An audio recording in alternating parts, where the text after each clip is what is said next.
اور اندر سے خوب شور شرابے اور باتوں کی آوازیں آ رہی تھی، اور ساتھ ہی مزیدار کھانوں کی اشتہا انگیز خوشبو سے پوری فضا مہک رہی تھی۔ شیراز نے ہمت پیدا کرتے ہوئے آگے بڑھنے کی کوشش کی، اور ساتھ اس کے بیوی بچے بھی شادی ہال کے عین گیٹ تک پہنچ گئے۔ گیٹ پر کوئی چوکیدار موجود نہیں تھا۔ شیراز اپنے بیوی بچوں کے ساتھ ڈرتے ڈرتے اندر ہال میں داخل ہو گیا۔ اس کے ہال میں داخل ہوتے ہی ایک دم خاموشی طاری ہو گئی۔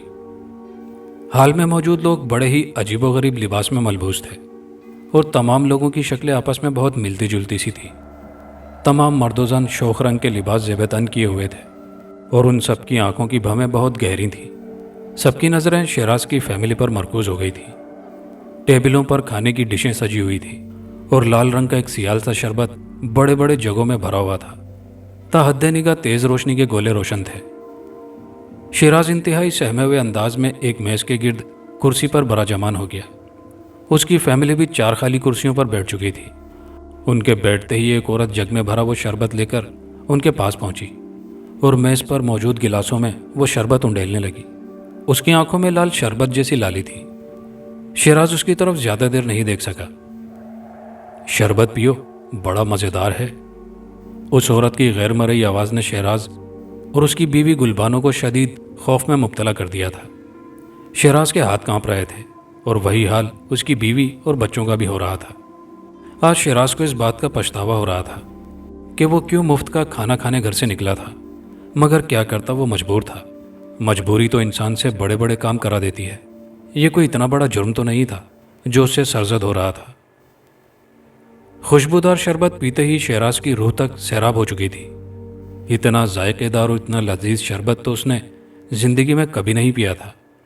اس شربت کے پیتے ہی اس کی فیملی کو ایسا لگا کہ جیسے انہیں زندگی میں کبھی بھوک لگتی ہی نہیں۔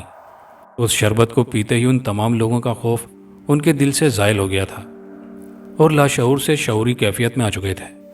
سب کچھ نارمل ہو گیا تھا، بظاہر ایسا ہی معلوم ہو رہا تھا، مگر اب بھی تمام نظریں شیراز کا تعاقب کر رہی تھیں۔ بڑی بڑی میزوں پر سجے برتن جن میں لذیذ کھانوں کی خوشبو آ رہی تھی، شیراز کو پاگل کیے دے رہی تھی۔ وہ ان تمام باتوں پر غور کر رہا تھا کہ کس طرح اندھیرے میں ڈوبا شادی ہال اچانک برق کی روشنی سے منور ہو گیا، اور کیسے موسلادھار بارش ٹل گئی، اور آسمان پر چمکتی بجلیاں جو ماحول کو مزید دہشتناک بنا رہی تھی کس طرح ختم ہو گئی تھی، اور یہ تمام اسرار اس پر ظاہر ہو گیا۔ آہستہ آہستہ ماحول میں ہلچل ہونی شروع ہو گئی، اور لوگوں کی توجہ ان کی طرف سے ہٹنے لگی۔ رفتہ رفتہ تمام لوگ دوبارہ سے آپس میں گفتگو کرنے لگے، مگر یہ گفتگو شیراز اور اس کی بیوی بچے سمجھنے سے قاصر تھے۔ وہ کسی عجیب زبان میں باتیں کر رہے تھے۔ ان میں بچے بھی شامل تھے جو آپس میں بھاگ دوڑ کر رہے تھے۔ شیراز کے بچے بھی بڑی حیرت سے ان بچوں کی طرف دیکھ رہے تھے، مگر وہ شیراز کے بچوں پر کوئی توجہ نہیں دے رہے تھے۔ شیراز فیملی کے ساتھ ایک کونے میں جم کر بیٹھ گیا تھا، اور اسے اب اس بات کا احساس ہو چلا تھا کہ یہ لوگ انسان ہرگز نہیں ہو سکتے، کیونکہ ان کی سرگرمیاں بالکل ہی مختلف تھیں۔ شادی ہال کے مرکزی دروازے سے نہ کوئی اندر آ رہا تھا اور نہ ہی کوئی باہر جا رہا تھا۔ دلہا دلہن کا اسٹیج سجا ہوا تھا، مگر اسٹیج پر کوئی بھی موجود نہیں تھا۔ ابھی شیراز یہ تمام باتیں سوچ ہی رہا تھا کہ اچانک سے فضا میں ایک زوردار دھماکہ سا ہوا، اور اس دھماکے کی روشنی میں شیراز کی آنکھیں چندھیا سی گئیں، اور انہیں کچھ بھی نظر نہیں آیا۔ تھوڑی ہی دیر بعد اسٹیج پر دلہا دلہن سجے سنورے بیٹھے تھے۔ گلبانو بھی حیران نظروں سے اسٹیج کی طرف دیکھ رہی تھی، اور بچے بھی عجیب کشمکش میں گرفتار تھے۔ ایک شور سا مچا، اور تمام لوگ دلہا دلہن کی طرف متوجہ ہو گئے۔ ایسا لگتا تھا کہ جیسے نکاح کی تیاریاں ہو رہی تھیں۔ بیٹا، ہم لوگ مسلمان جنات ہیں، تمہیں شادی میں آنا مبارک ہو، شیراز کے شانے پر کسی بزرگ نے نرمی سے ہاتھ رکھتے ہوئے کہا۔ شیراز نے چونک کر اوپر نظر اٹھائی تو اسے بزرگ ہستی سے کوئی خوف محسوس نہیں ہوا۔ یہ سب کچھ شاید اسی شربت کی بدولت تھا جو انہیں کچھ دیر پہلے دیا گیا تھا، کہ اس طرح ان انسانوں کا تمام خوف ختم ہو جائے۔ مجھے تمہارے حالات کا علم ہے۔ تم نے جس طرح گناہوں سے توبہ کی اور ایک معصوم لڑکی کی عصمت کو تار تار ہونے سے بچایا، اور اس کی پاداش میں تم نے انتہائی مشکل زندگی گزاری، غربت کے ہاتھوں پریشان ہوئے، مگر تم نے اپنی انا کو زندہ رکھا، اپنے نفس کو تم نے قابو میں رکھا، اور ایک عدد حلال بیوی تمہارے حصے میں آئی، اور اللہ تعالیٰ نے تمہیں 3 خوبصورت بچوں سے نوازا۔ تمہاری ساری زندگی کھلی کتاب کی طرح میرے سامنے ہے۔